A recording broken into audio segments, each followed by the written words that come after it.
దేవుని నామానికి వందనాలు. కూర్చొని మీ అందరికీ కూడా హృదయపూర్వక వందనాలు తెలియజేస్తారండి. మొదటిగా పరిశుద్ధ గ్రంథం నుంచి తిమోతికి రాసినటువంటి మొదటి పత్రిక, తిమోతికి రాసిన మొదటి పత్రిక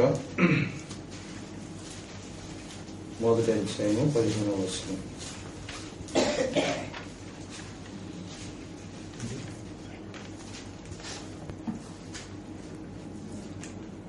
తిమోతికి రాసిన మొదటి పత్రిక మొదటి అధ్యాయము 15వ వచనం. పాపులను రక్షించుటకు, అందరం కలిసి చదువుతాం. పాపులను రక్షించుటకు క్రీస్తు యేసు లోకము వచ్చినను వాక్యము నమ్మదగినదియు పూర్ణాధికారమునకు యోగ్యమైనదియు ఉన్నది. ఆ విధంగానే అతి వారిలో నేను ప్రధానులను. రోమీయులకు రాసిన పత్రిక 5వ అధ్యాయము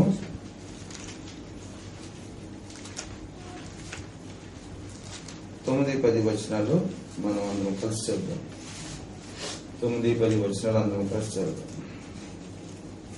కాబట్టి అందరూ రోమీయులకు రాసిన పత్రిక 5వ అధ్యాయము 9-10 వచనాలు అందరం కలిసి చదువుతాం. కాబట్టి ఆయన రక్తము వలన ఇప్పుడు నీతిమంతులుగా తీర్చబడి మరింత నిశ్చయముగా ఆయన ఉగ్రత నుండి రక్షింపబడతాము. ఏలయనగా సత్తులమైనగా ఆయన కుమారుని మరణం ద్వారా మనం దేవునితో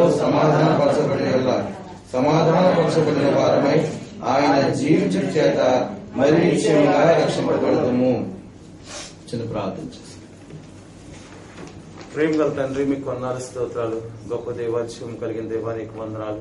మరి యొక్క సన్నిధిలో మీ పాద సన్నిధిలో నిలబడుచున్న గల్పులను అయోగ్యుడైన ప్రభా, నన్ను విసిరించట మరుగుపరచండి. మీ యొక్క ఆత్మ ద్వారా దర్శించండి.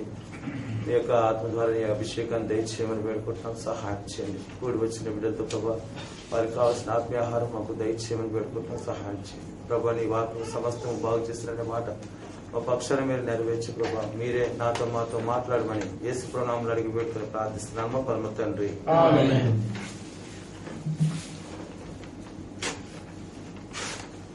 మరి ఈ సువార్త కూడికలో ఎన్నో దినాలుగా మరి రక్షణ కొరకై మరి తీసుకోవాలన్న సబ్జెక్టు ఎంతో ప్రయాసపడ్డాను, కానీ దేవుని చిత్తం కాలేదు. చివరికి మరి మొన్నటి గురువారం దినాన ప్రభుతో మరి ఈ యొక్క తలంపు ప్రభుతో మాట్లాడుతుండగా ఈ తలంపు వచ్చింది వాక్యం చూసుకుంటుండగా. కనుక మనము ఈ దినాన రక్షణ అంటే ఏమిటి, మరి రక్షణ ఏ విధంగా వస్తుంది, ప్రభువు మనకి ఏ విధంగా రక్షణ అనుగ్రహించాడు, అసలు మానవుల గురించి యేసుక్రీస్తు ప్రభు ఈ లోకానికి ఎందుకు రావాల్సి వచ్చింది, పాత నిబంధనలో ఈ రక్షణ ఏ విధంగా ఉంది, రక్షణ కొరకు పాత నిబంధనలో కొంతమంది భక్తులు ఏ విధంగా మరి తెలియజేశారు, వాటి పరిమాణము లేకపోతే ఆ పాత నిబంధనలు అయితే అవి సూచనగా ఉంటే మరి డైరెక్ట్ గా మనము లైవ్ మరి నూతన నిబంధనలో యేసుక్రీస్తు ప్రభు ద్వారా అవి ఏ విధంగా నెరవేరినవి అనే అంశాలు, అసలు ఆ దేవుడు ఎందుకు మానవుల్ని మరి రక్షించడానికి తన అద్వితీయ కుమారుని ఈ లోకానికి పంపించినాడు అనే కొన్ని అంశాలను మనము మరి అంటే మొదటి నుంచి కూడా అసలు మానవునికి రక్షణ ఎందుకు అవసరమైంది అనేది దేవుడు నాకు ఇచ్చిన మరి జ్ఞానాన్ని బట్టి మరి ఈ ఒక క్లాసులో అవదు, కానీ మరి కొద్దిగా ప్రభు ఇచ్చినటువంటి మాట తలంపులను బట్టి మనము పరిశుద్ధ గ్రంథం నుంచి పరిగెరుకుంటూ మరి మనము మన ఆత్మలకు కావాల్సినటువంటి ఆహారాన్ని మనం తీసుకుందాం. మొట్టమొదటిగా దేవుడు తనను ఆరాధించాలని, తనని మహిమపరచాలని, మరి ఆయన్ని ఘనపరచాలని కొంతమంది దూతల్ని చేసుకున్నాడు. వారి ద్వారా ప్రభు ఆరాధన పొందుకోవాలని ఆయన ఆశపడ్డాడు. అయితే మెట్టికి దూతలు చాలా మంది ఉన్నారు. మరి పురాతన గ్రంథాల్లో అయితే 7 దూతలని రాయబడింది. మన పరిశుద్ధ గ్రంథంలో మాక్సిమం 4 దూతల వరకు చూస్తాము. అయితే మనకు ఎక్కువగా తటస్థపడేది మరి 3 ప్రధాన దూతలు. ఎవరండి? గాబ్రియేలు, మికాయేలు, లూసిఫర్. రైట్. అంటే మరి యెహోవా దూత అని కూడా ఉంది. అయితే ఈ దూతల గురించి ఒక దినాన మరి అవన్నీ చూసుకుని మనం దాన్ని మరలా దాన్ని వేరే క్లాస్ తీసుకోవచ్చు. అయితే సందర్భం ఏంటంటే ఈ ప్రధాన దూతల ద్వారా ప్రభువు ఆయన గణపరచాలని ఆరాధించాలని ఆయన చేసుకున్నప్పుడు అందులో ఒక దూత లూసిఫర్ తన హృదయంలో పాపము పొందుకోవటం ద్వారా, లేకపోతే తనకు దేవుని కంటే తను ఎక్కువ వాడిగా హెచ్చించుకోవడం ద్వారా తన పతనమైపోయినట్టుగా మనం చూస్తూ ఉన్నాం. కనుక అది మరి దేవుని దృష్టిలో అంటే ఆ యొక్క దూతలను, ప్రధాన దూతలను చేసుకున్నాడు. వారు ఏ విధంగా పడిపోయారో క్లుప్తంగా మనం చూసుకుందాం. యెషయా 28వ అధ్యాయము 14వ అధ్యాయం. యెషయా గ్రంథం 14వ అధ్యాయము 12వ వచనం.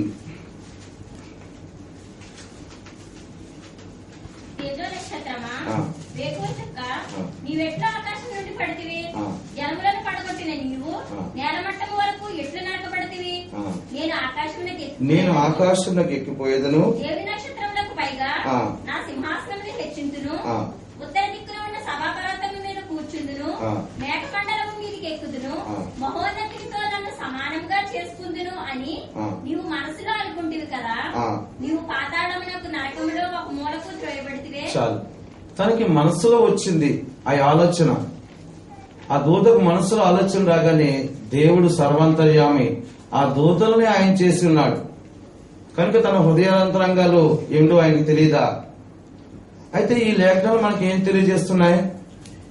దేవుణ్ణి ఆరాధించడానికి ఆయన పరిశుద్ధ సన్నిధిలో దూతలు ఉన్నారు. ఆ దూతల హృదయంలో గర్వం వచ్చినప్పుడు ఆయనకు తెలిసిందే. అట్లాంటిది ఆయన చేతులతో ఈ మట్టి ద్వారా నిర్మించి వారి నాసికానందరం తన ఆత్మను ప్రాణవాయువులు ఊదినటువంటి దేవుడు మన మానవుడి యొక్క హృదయాంతరంగాల్లో ఏమున్నాయో ఆయనకు తెలీదా? మనం మాట్లాడే మాట, మనం చేసే క్రియలు, మనం చూసే చూపు, మనం మాట్లాడే మాటలు ఆయనకన్నీ తెలుసు. కనుక ఈ లేఖనాలు మనకు ఏం తెలియజేస్తున్నాయంటే దినాన ప్రభు సర్వాంతర్యామి, ఆయన దేవదూతలనే కాదు మానవుని సర్వము ఆయన చేతులతో సృష్టించిన దేవుడు. కనుక మన హృదయాంతరంగాలు ఉన్న మళ్ళీ అయితే ఆశలు, లేకపోతే కోరికలు, లేకపోతే ఎదుటి వారిపై మన యొక్క అభిప్రాయము, మన యొక్క మరి ఉగ్రత, లేకపోతే వారంటే ప్రేమ, ఇవన్నీ కూడా ఆయనకు తెలుసు. మనం ఎవరిని ప్రేమిస్తామో, ఎవరిని ద్వేషిస్తామో, ఏం మాట్లాడతామో మన హృదయాంతరంగాల్లో మాట రాక మునిపే ఆయన కనిపెట్టగలిగినటువంటి దేవుడు. కనుక ఇక్కడ లూసిఫర్ చూస్తున్నాం, తన హృదయంలో వచ్చింది అట్లాంటి కోరిక.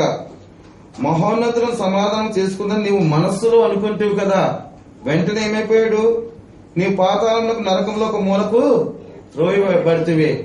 వెంటనే పడిపోయాడు. ఎట్లా పడిపోయాడు చూడండి. యెహెజ్కేలు 28వ అధ్యాయము 12వ వచనం.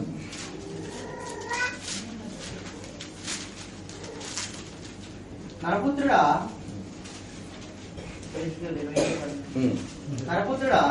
తూరు రాజును గురించి అంగలార్చు వచనమెత్తి ఇలాగ ప్రకటింపు. ప్రభువైన యెహోవా సెలవిచ్చినదేమనగా పూర్ణ జ్ఞానమును సంపూర్ణ సౌందర్యము గల కట్టడమునకు మాదిరివి దేవుని తోటయగు ఏదేనులో నీవుంటివి. మాణిక్యము, గోమేధికము, సూర్యకాంతపమని, రక్తవర్ణపురాయి, సులిమానిరాయి, మరకతము, నీలము, పద్మరాగము, మాణిక్యము అమూల్య రత్నములతోనూ బంగారంతోనూ నీవు అలంకరింపబడి ఉన్నావు. నీవు నియమింపబడిన దినమున పిల్లన గ్రోవులు వాయించువారును నీకు సిద్ధమైరి. అభిషేకమునందిన కెరూబై ఒక ఆశ్రయముగా నీవుంటివి. అందుకే నేను నిన్ను నియమించితిని. దేవునికి ప్రతిష్ఠింపబడిన పర్వతం మీద నీవుంటివి. కాలుచున్న రాళ్ల మధ్యను నీవు సంచరించుంటివి. నీవు నియమింపబడిన దినము మొదలుకొని పాపము నీయందు కనబడే వరకు ప్రవర్తన విషయంలో నీవు యథార్థమంతుడిగా ఉంటివి. అయితే నీకు కలిగిన విస్తారమైన వర్తకము చేత లోపల నీవు అన్యాయం పెంచుకుని పాపం చేయించి వచ్చితివి గనుక దేవుని పర్వతం మీద నీవు ఉండకుండా నిన్ను అపవిత్రపరిచి ఆశ్రయం ఉన్న కేరుబు కాల్చిన రాళ్ల మధ్య నీవికను సంచరించవు. నిన్ను నాశనం చేసి నీ సౌందర్యం చూసుకుని నీవు గర్వించిన వాడమే, నీ తేజస్సు చూసుకుని జ్ఞానము చెరుపుకుంటూ కావున నేను నిన్ను నేలను పడవేసేదను. ఎందువల్ల పడిపోయాడంటే ఎంతో సౌందర్యవంతుడు లూసిఫర్, ఎంతో జ్ఞానవంతుడు, మరి కాల్చిన రాళ్ల మధ్య మరి ఎన్నో రత్నాలు మనం ఇక్కడ చూసినాం.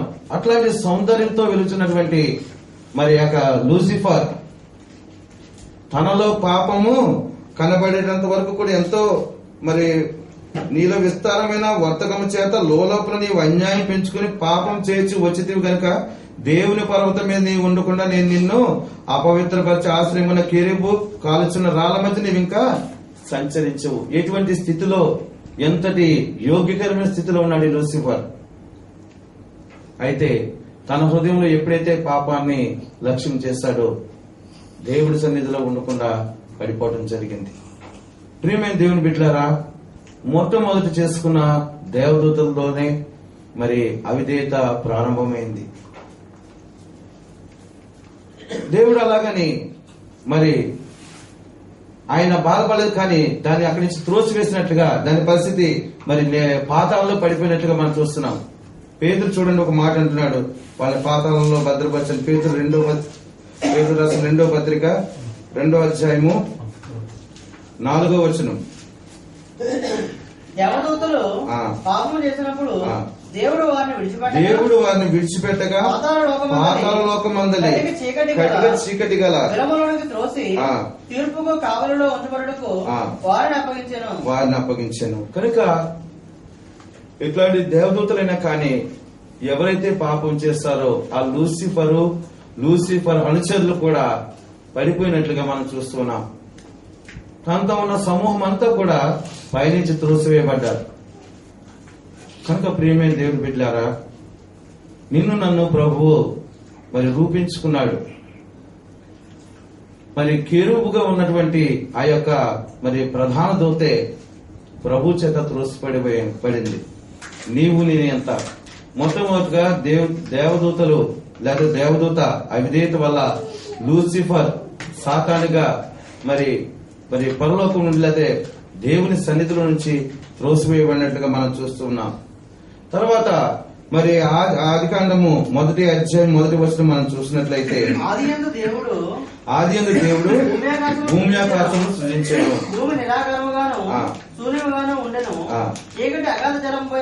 చాలు. ఇక్కడ 1వ వచనానికి 2వ వచనానికి కొన్ని వేల సంవత్సరాల మరి పరిధి ఉన్నట్లుగా మరి పరిశోధకులు తెలియజేశారు. అంటే ఎంతో మంది పెద్ద భక్తులు ఈ విషయాన్ని మరి రూఢీకరించారు. కారణం ఏంటంటే దేవుడు భూమి ఆకాశాలను సృజించాడు. తర్వాత మరి అక్కడ ఉన్నటువంటి దేవదూతలు ఎప్పుడైతే మరి లూసిఫర్ కింద పడ్డాడో మొత్తం అంతా కూడా ధ్వంసం చేసినట్లుగా, దాన్ని రూపురేఖల్లో మరి లేనట్లుగా చేసినట్లుగా చూస్తూ ఉన్నాం. ఎందుకంటే చూడండి, ఏషియా గ్రంథం 45వ అధ్యాయము 18వ వచనము. ఏషియా గ్రంథము 45:18.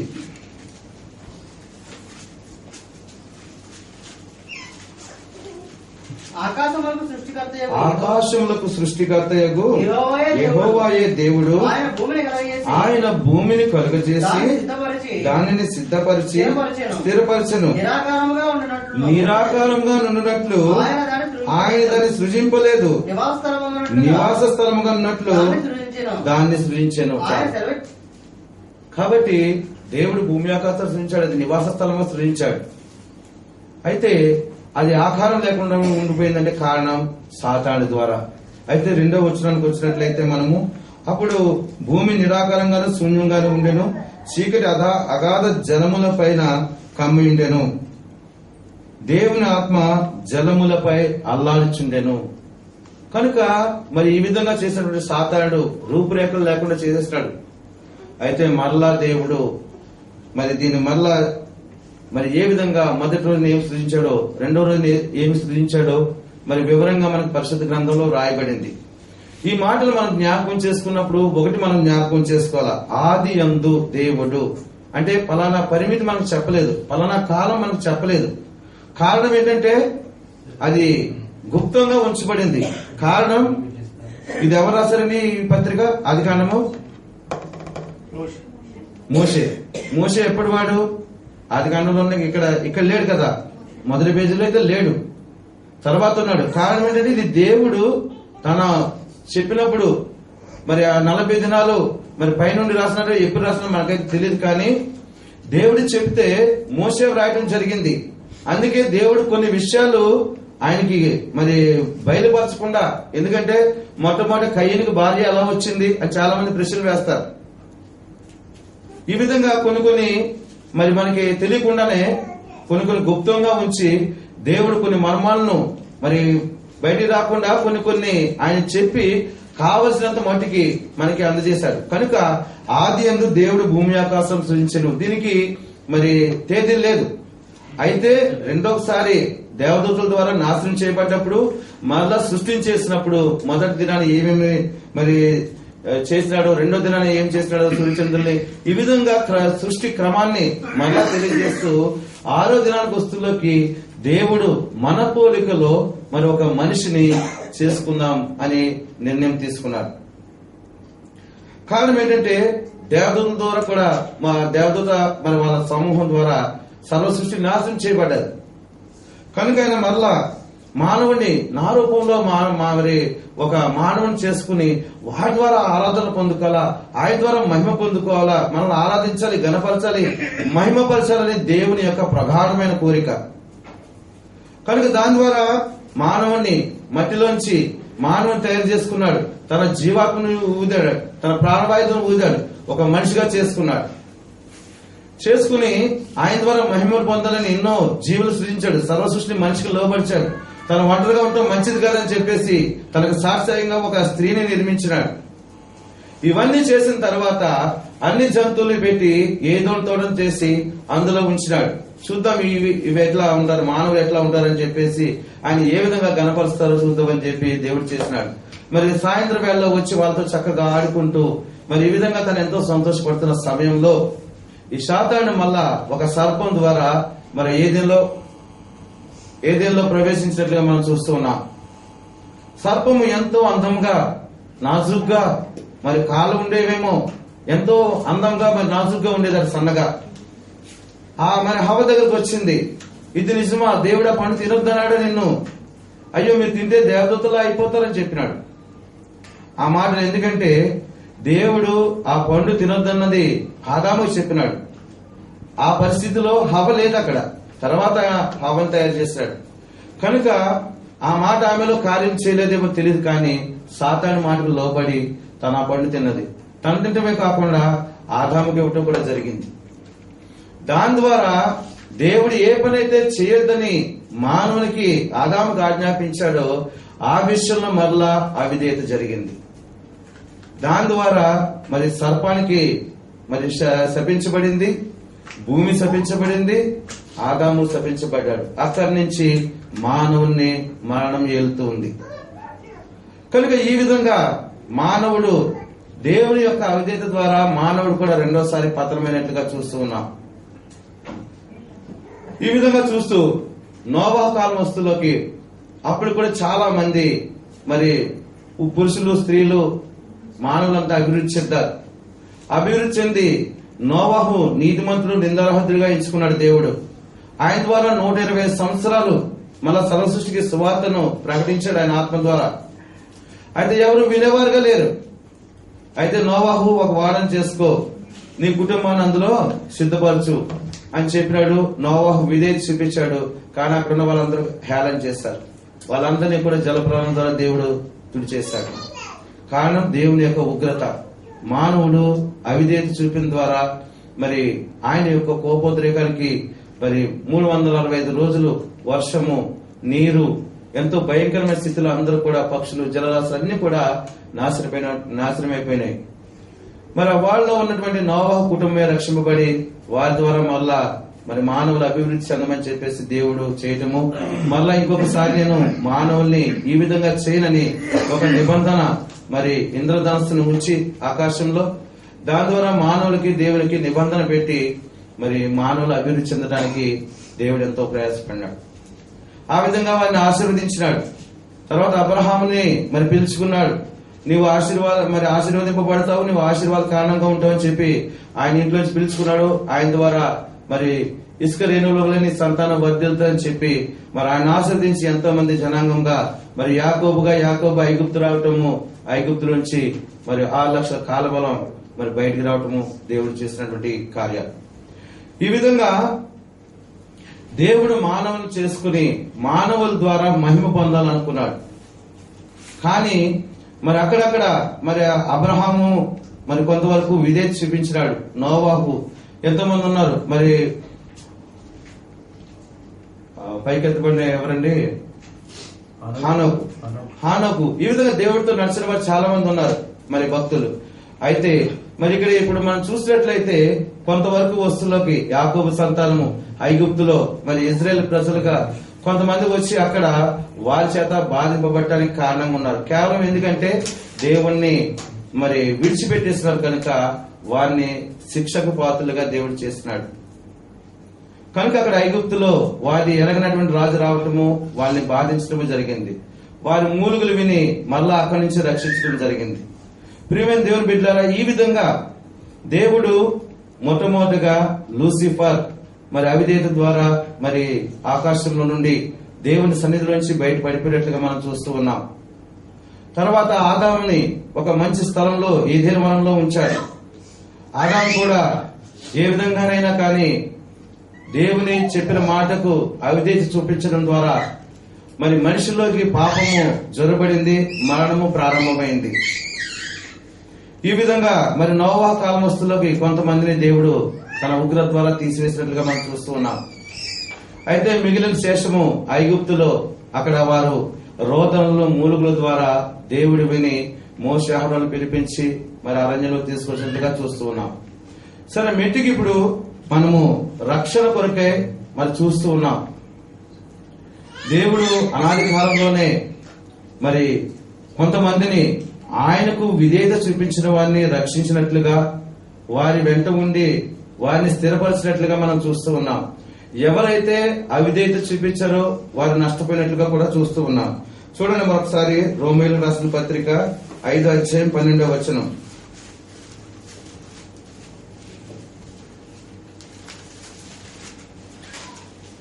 ఇట్లుండగా ఒక మనుషుని ద్వారా పాపము ద్వారా మరణమును లోకంలో ఎలాగ ప్రవేశించునో అలాగనే మనుషులందరూ పాపం చేసినందున మరణము అందరికీ సంప్రాప్తమైన. ఎలాగనగా ధర్మశాస్త్రం వచ్చిన కనుక పాపము లోకంలో ఉండను గాని ధర్మశాస్త్రం లేనప్పుడు పాపము ఆరోపింపబడను. ఇది గమనించుకున్నట్లయితే శుభవార్త అంటే యేసుక్రీస్తు ప్రభు, మనం ఎంత చదువుకున్నాం తిమోతి మొదటి పత్రిక. మరి యేసుక్రీస్తు ప్రభు ఈ లోకానికి 1:15 కదా, పాపులను రక్షించడానికి యేసుక్రీస్తు ప్రభు లోకంలోకి వచ్చిన వాక్యము నమ్మదగినది, పూర్ణ అంగీకారణకు యోగ్యమై ఉన్నది. పాపులను రక్షించడానికి ఆయన ఈ లోకానికి వచ్చాడు. ఇది శుభవార్త. ఆయన మన కొరకు వచ్చాడు, క్రయం చెల్లించాడు, సిలువలో మరి ఎన్నో వేదనలు అనిపించినాడు, ఆయన రక్తం కార్చడం మన అందరి పరిశుద్ధపరిచినాడు, మరి సిలువ మీద చనిపోయినాడు, సమాధి చేయబడ్డాడు, తిరిగి లేచాడు, మన అందరి వరకు విజ్ఞాపన చేస్తున్నాడు. ఇది శుభవార్త, మనము ప్రతి ఒక్కరికి తెలియజేయవలసినటువంటి వార్త. అయితే చెడ్డ వార్త ఏంటంటే ఇదే మనం ఇప్పుడు చదివింది. ఇట్లుండగా ఒక మనుషుని ద్వారా పాపము ద్వారా మరణమును లోకములో ఎలాగ ప్రవేశించినో అలాగనే మనుషులందరూ పాపం చేసినందున మరణం అందరికీ సంప్రాప్తమాయను. ఏలనగా ధర్మశాస్త్రం వచ్చిన కనుక పాపము లోకంలో ఉండదు గాని ధర్మశాస్త్రం లేనప్పుడు పాపము ఆరోపింపబడదు. ధర్మశాస్త్రం దేవుడు ఎందుకు ఇచ్చాడంటే వారు ఇజ్రాయెల్ ప్రజలు మరి వారు అవిధేయత వల్ల లేకపోతే వారు చేసిన పాపాల వల్ల ఒకరి బారిని ఒకరు ముట్టకూడదు, లేదా ఒకరి జంతువులని మీరు తాకూడదు, దొంగతనం చేయవద్దు, నరహత్య చేయవద్దు, విభజించవద్దు. ఇవన్నీ కూడా దేవుడు ఎందుకు చెప్పాడంటే వాటన్నిటిలో కూడా తప్పిపోయారు మానవులు. దాని ద్వారా మరి మోషేకి ధర్మశాస్త్రాన్ని ఇచ్చి అప్పుడు పాపానికి శిక్ష విధించి అప్పుడు అపరాధ పరిహారార్థ బలి, సమాధాన పరిహారార్థ బలి, మరి ఇవన్నీ కూడా బలులు అర్పించేవారు. ఆ విధంగా మరి పాత నిబంధనలో కూడా దేవుడు ఎన్నోసార్లు ఇజ్రాయెల్ ప్రజలుగా ఉన్నప్పుడు వారిని ఎన్నో సందర్భాల్లో విడిపించాడు. విడిపిస్తే అది ఆత్మీయ రక్షణ కాదు గాని వారికి రక్షణకు సూచక్రియగా వారి ఆపద నుంచి తప్పించేవాడు. మనం చూసుకున్నాం రక్షణ అంటే ఏంటండి? రక్షణ అంటే అర్థం ఏంటి? ఉగ్రత నుండి తప్పించడం, ఉగ్రత నుంచి తప్పించడం, ఆపదల నుండి తప్పించడం, పాపం నుండి విమోచించడం, ఇవన్నీ కూడా రక్షణకి మనకు అర్థం వస్తాయి. కాబట్టి ఒక మనుషుని ద్వారా పాపము ఎవరి ద్వారా వచ్చింది? మొట్టమొదటిగా మానవం చేసుకున్నటువంటి ఆదాము మరి తప్పిపోయి దేవునికి అవిధేయత చూపించడం ద్వారా వచ్చినటువంటి పాపము అది ఒక్కడు చేసినాడు, కానీ సంతానం ద్వారా మనకి ప్రాప్తించింది. ఆ విధంగా లోకంలో ఎలా ధర్మశాస్త్రం వచ్చింది కనుక పాపం లోకంలో ఉంది, కానీ ధర్మశాస్త్రం లేనప్పుడు పాపము ఆరోపింపడదు. కనుక పాపం ద్వారా మరణమును లోకంలో ఎలా ప్రవేశించింది, అలాగే మనుషులందరూ పాపం చేసి మరణం అందరికీ సంప్రాప్తమాయను. కనుక ఆదాము ద్వారా మనందరికీ కూడా మరణం సంప్రాప్తమైంది. ఈ మరణాన్ని తీసివేయటానికి యేసుక్రీస్తు ప్రభు ఈ లోకానికి రావటానికి మరి దారి చూపింది. లేకపోతే ఆ విధంగా మార్గము దేవుడు ఈ లోకానికి పంపించి మనందరి ఆ పాపాన్ని కూడా తీసివేయటానికి లోకంలో పంపించి శిలువలో మరణం పొందడానికి మరి ఆయన ఒప్పుకున్నాడు. చూడండి మంచి వార్త అంటే అదే 15వ వచనం నుండి రోమీయులకు రాసిన పత్రిక 5వ అధ్యాయము 15వ వచనం నుండి. అయితే అపరాధం కలిగినట్లు కృపావరము కలగలేదు. ఎట్లనగా ఒకని అపరాధం వలన అనేకులు చనిపోయినలా మరి ఎక్కువగా దేవుని కృపయు యేసుక్రీస్తును ఒక మనుష్యుని కృపచేతనైన దానమును అనేకులకు విస్తరించెను. అయితే అపరాధం కలిగినట్లు కృపావరము కలగలేదు. ఒక మాట ధ్యానిద్దాం. అంటే ఆదాము ద్వారా అందరికీ మరణం ప్రాప్తమైంది, కానీ కృపావరం అయితే మరి అందరికి ఆ విధంగా ప్రాప్తం అవ్వలేదట. ఎలాగైందంటే ఆ కృపావరం కలగలేదు. ఎట్లనగా ఒక అపరాధం వల్ల అనేకులు చనిపోయిన ఎడల మరి ఎక్కువగా దేవుని కృపయు యేసుక్రీస్తును ఒక మనుషుని కృపచేతనైన దానమును అనేకులకు విస్తరించాను. యేసుక్రీస్తును ఒక మనిషిని కృపచేతనైన దానమును ఏం దానం చేశాడు? ఆయన ప్రాణాన్ని పెట్టాడు. ఆయన ప్రాణాన్ని దానంగా చేశాడు. దాని ద్వారా అనేకులకు విస్తరించింది. మరియు పాపం చేసిన ఒకరి వల్ల శిక్షావిధి కలిగినట్లు ఆ దానం కలగలేదు. ఏదనగా తీర్పు ఒక అపరాధ మూలముగా వచ్చినదై శిక్షావిధికి కారణమాయను. చూడండి, తీర్పు మరియు పాపం చేసి ఒకరి వల్ల శిక్షా విధి కలిగినట్లు ఆ దానం కలదు. ఏదనగా తీర్పు ఒక అపరాధ మూలంగా వచ్చినదై శిక్షా విధికి కారణమైన కృపావరం అయితే అనేకమైన అపరాధముల మూలముగా వచ్చినదై మనుషులు నీతిమంతులుగా తీర్చబడుటకు కారణమాయను. అర్థమైందండి?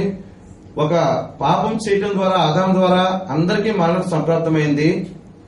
అయితే కృపావరం అందరికీ సంప్రాప్తం అవ్వలేదు, కానీ యేసుక్రీస్తు అనే మనుషుని ఆయన యొక్క దానము ద్వారా, అంటే ఆయన ప్రాణం పెట్టడం ద్వారా అందరికీ ఆ కృప సంప్రాప్తమైందట. అట్లానే ఒక తీర్పు అపరాధం మూలంగా వచ్చిందే శిక్షా విధికి కారణమైను. ఆదాముకి చేసినటువంటి తీర్పు అందరికీ కూడా శిక్ష వచ్చింది. అయితే మనుషులు నీతిమంతులుగా తీర్చబడక మరణము ఒకరి అపరాధం మూలంగా వచ్చినదై ఆ యొక్కరి ద్వారానే ఏలిన ఎడల కృపా బాహుల్యమును నీతి సమాధానం పొందేవారు జీవం గలవారే మరి నిశ్చయముగా యేసుక్రీస్తును ఒకరి ద్వారానే ఏలుదురు. కాబట్టి తీర్పు ఒక అపరాధం మూలమున వచ్చిందై మనుషులకందరికీ శిక్షావిధి కలుగుటకు ఎలాగూ కారణమో అలాగే ఒక పుణ్యకార్యం వలన కృపాదానము మనుషులకందరికీ జీవప్రదమైన నీతి విధించుటకు కారణమాయను. 19వ వచనం. ఏలయనగా ఒక మనుషుని అవిధేయత వలన అనేకులు పాపులుగా ఎలాగ చేయబడరో అలాగే ఒకని విధేయత వలన అనేకులు నీతిమంతులుగా చేయబడరు. కాబట్టి దీని అంతటి సారాంశం ఏంటంటే ఆదాము మూలంగా పాపం వచ్చింది, అది అందరినీ ఏలుతుంది. యేసుక్రీస్తు ప్రభు ద్వారా ఆయన యొక్క దానము, అంటే ఆయన యొక్క ప్రాణము, ఆయన యొక్క రక్త విమోచనము అందరికీ కూడా మనల్ని నీతిమంతులుగా చేసి, మరి ఏ విధంగా ఒకరి చేత అవిధేయత వచ్చిందో అట్లనే ఒకరి విధేయత వల్ల అనేకులు నీతిమంతులుగా చేయబడ్డారు. ఆ విధేయత చూపించినది యేసుక్రీస్తు ప్రభువే. కనుక ప్రియమైన దేవుని బిడ్డలారా, మరి ఆ దినాన ఆ పాపం రావడం వల్ల మనందరము కూడా నీతిమంతులం కాదు, అనీతిమంతులం, పాపులం. అయితే ఈ పాపాలను తీసివేయడానికి యేసుక్రీస్తు ప్రభు ఈ లోకానికి వచ్చాడు. ఇదే రక్షణ సువార్త. అయితే దీన్ని ఎన్నో విధాలుగా మనము మరి దినదినము ధ్యానిస్తాం. అయితే మనం ఇక్కడ చూసుకున్నాం ఏంటంటే ఆదాం ద్వారా వచ్చినటువంటి పాపాన్ని యేసుక్రీస్తు ద్వారా ఆయన విధేయత చూపించడం ద్వారా మరి ఏ విధంగా పొందుకున్నాడు. ఫిలిప్పీయులకు రాసిన పత్రిక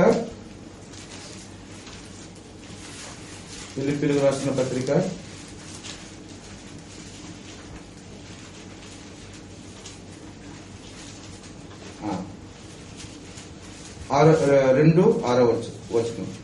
ఆయన దేవుని స్వరూపము కలిగిన వాడై ఉండి దేవుడితో సమానంగా ఉండి విడిచిపెట్టకూడని భాగ్యమని ఎంచుకోనలేదు గాని మనుష్య పోలికగా పుట్టి దాసుని స్వరూపము ధరించుకొని తను తానే రక్షణగా చేసుకున్నాను.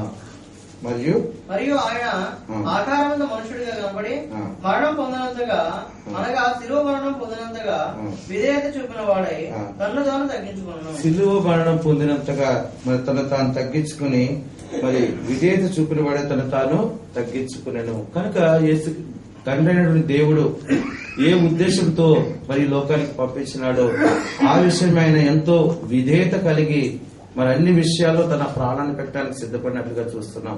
ఎందుకంటే మరి పాపులమైన మనందరినీ రక్షించడానికి దేవుని యొక్క సంకల్పంలో మనం ఉన్నాం కనుక ఇవన్నీ విడివిడిగా మనం ఒక్కొక్క వచనం ధ్యానిస్తాం. అయితే మరి యేసుక్రీస్తు ప్రభు ఎందుకు వచ్చాడో మనం తెలుసుకున్నాం. అయితే మనము కొన్ని వచనాల ద్వారా అంటే పాత నిబంధనల నుంచి ఈ రక్షణని ఏ విధంగా దేవుడు కొనసాగించుకుంటూ వచ్చాడో ఒకసారి మనము ఒక్కొక్క వచనం పరిగెత్తుకుందాం. నిర్గమకాండము మరి 14వ అధ్యాయము 13-14 వచనాలు. అందుకు మోషే, భయపడకుడి, యెహోవా మీకు నేడు కలగజేయ రక్షణను మీరు ఊరిక నిలిచి ఉండి చూడుడి. మీరు నేడు చూసిన ఐగుప్తీయులను ఇక మీద మరి ఎన్నడూ చూడరు. యెహోవా మీ పక్షమున యుద్ధం చేసెను, మీరు ఊరికే ఉండవలని ప్రజలతో చెప్పాను. మొట్టమొదటిగా దేవుని యొక్క రక్షణ ఇశ్రాయేలు ప్రజలకి యెహోవా నేడు మీకు కలుగజేయ రక్షణ మీరు ఊరక నిలిచిన చూడి, మీరు నేడు చూసిన ఐగుప్తీయులు ఇక మీదట మరి ఎన్నడూ చూడరు. యెహోవా మీ పక్షాన యుద్ధం చేయను, మీరు ఊరకయ్యే ఉండమని ప్రజలతో చెప్పాను. పాత నిబంధనలో అంటే నిర్గమకాండం నుంచే మరి ప్రభువు ఆ యొక్క మోషే అహరోను ద్వారా మరి కాపాడి బయటకు తీసుకొచ్చినప్పుడు ఐగుప్తీయులందరూ కూడా ఇజ్రాయేల్ జనాంగాన్ని వెంబడించి తరుముతూ వారిని సంహరించాలని వచ్చినప్పుడు మరి దేవుడే వారి పక్షాన యుద్ధం చేసినట్లుగా వారిని రక్షించినట్లుగా దేవుడు తోడున్నట్లుగా మనం చూస్తూ ఉన్నాం. అంతేకాకుండా న్యాయాధిపతుల కాలంలో తర్వాత కాలంలో కూడా ప్రజలు ఎన్నోసార్లు వాళ్ళ అవిధేయత ద్వారా మరి ఎన్నో రాజ్యాలకు లేదా ఎంతో మంది మరి వేరే రాజుల చేతిలోనికి మరి బానిసలుగా దేవుడు అప్పగించినాడు. మరలా వారిని మొనపెట్టినప్పుడు మరలా న్యాయాధిపతుల ద్వారా రాజుల ద్వారా వారిని విడిపించినట్టుగా చూస్తున్నాం. మరొక వాక్యం చూడండి, నెహెమ్యా గ్రంథం 9వ అధ్యాయంలో. నెహెమ్యా 9వ అధ్యాయము 27వ వచనం.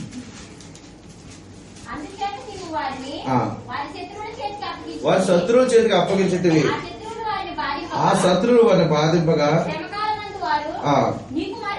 నీకు మొరపెట్టినప్పుడు ఆకాశమందుండి నీవు ఆలకించి వారి శత్రువుల చేతి నుండి వారిని తప్పించుటకై నీ కృపా సంపత్తిని బట్టి వారికి రక్షకులను దయచేసితివి.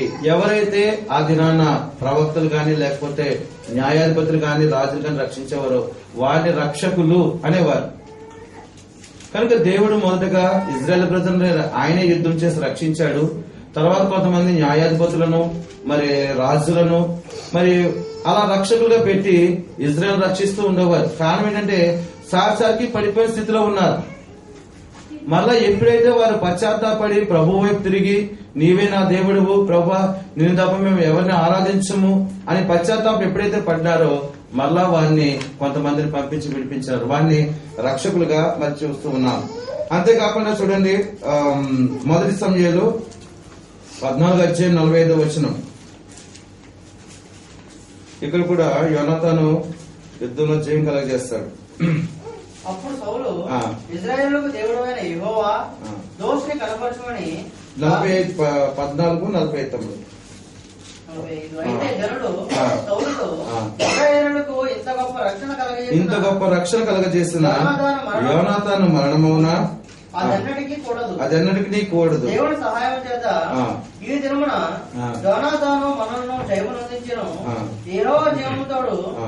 అతని తల వెంట్రుకల్లో ఒకటి నేల రాలదని ఆ. చెప్పి ఆ. యోనాతాను మరణం కాకుండా ఆ. జనులు అతను రక్షించరు. జనులు రక్షించుకున్నారు. అక్కడ ఒక విషయంలో మరి తేనేదో తీసుకునే పొరపాటు చేసి యోనాతానికి మరణపాత్రుడైనప్పుడు అక్కడ ఉన్నటువంటి యుద్ధంలో ఆయన జయించాడు యోనాతాన్. కనుక జనులందరూ చూసి మరి ఈ పొరపాటు యోనాతాన్ చేసినా కూడా ఈ యుద్ధంలో జయమందించినటువంటి మనలందరినీ రక్షించినటువంటి ఈ యోనాతాను మరి మరణం అవ్వకుండా ఆ ప్రజలందరూ కూడా రక్షించినట్లుగా మనం అక్కడ చూస్తూ ఉన్నాం. కనుక ఈ రక్షణ లేకపోతే మరి ఈ యొక్క ఉగ్రత నుంచి తప్పించడము అనేది ఎన్నో విధాలుగా పాత నిబంధనలోనే మరి దేవుడు సహాయం చేసినట్లుగా చూస్తున్నాం. తర్వాత రాజులు న్యాయాధిపతులు మరి ఎన్నోసార్లు ఇశ్రాయేలు ప్రజలు అవిధేయత చూపించినప్పుడు వారి యొక్క స్థానాల నుంచి లేకపోతే బలహీనతల నుంచి లేకపోతే వారి ఆపదల నుంచి రక్షించినట్లుగా మనం చూస్తున్నాం. తర్వాత యుద్ధాల్లో కూడా మరి జయముందిన వారిని మరి అక్కడ ప్రజలు రక్షించినట్లుగా మనం చూస్తూ ఉన్నాం. ఈ విధంగా మరి ప్రజలు ఎన్నోసార్లు దేవుని విషయంలో అవిధేయత చూపించినప్పుడు ఎంతో మంది రాజులకు అధికారులకు దేశాలకు వీరిని బానిసలుగా దేవుడు అప్పగించినట్లుగా చూస్తున్నాం. సరే, మరి మరొక విషయం చూసుకుని ఈ దినాన్ని ముగిద్దాం. అంతేకాకుండా ఈ యొక్క రక్షణ గురించినటువంటి ప్రవచనాలు పాత నిబంధనలోనే మరి నెరవేర్పైతే నూతన నిబంధనలు ఉంది. కానీ పాత నిబంధనలో కొన్ని అంశాలు మరి చూద్దాము. ఒక విషయం చూసుకుని మనం ముగించుకున్న తర్వాత మళ్ళా క్లాస్ లో ఏషియా గ్రంథము 40వ అధ్యాయము, ఏషియా గ్రంథము 40వ అధ్యాయము 3వ వచనం. ఆలకించుడి, అడవిలో ఒకడు ప్రకటిస్తున్నాడు. ఎట్లనగా అరణ్యంలో యెహోవాకు మార్గం సిద్ధపరచుడి, ఎడారిలో మా దేవుని రాజమార్గం సరళం చేయుడి. సత్తులోయ ఎత్తి చేయబడను, ప్రతి పర్వతము ప్రతి కన్నును వంకర విచక్షణను కలికను సమానంగానే ఉండను. కనుక ఇక్కడ ఆలకించుడి, అడవిలో ఒకడు ప్రకటించుడు, ఎత్తనగా అరణ్యంలో యెహోవాకు మార్గము సిద్ధపరచుడి, ఎడారిలో మా దేవుని రాజ్య మార్గము సరళం చేయుడి. ఇది నూతన నిబంధనలు ఎక్కడుంది? యోహాను పత్రిక 1వ అధ్యాయము 23వ వచనం.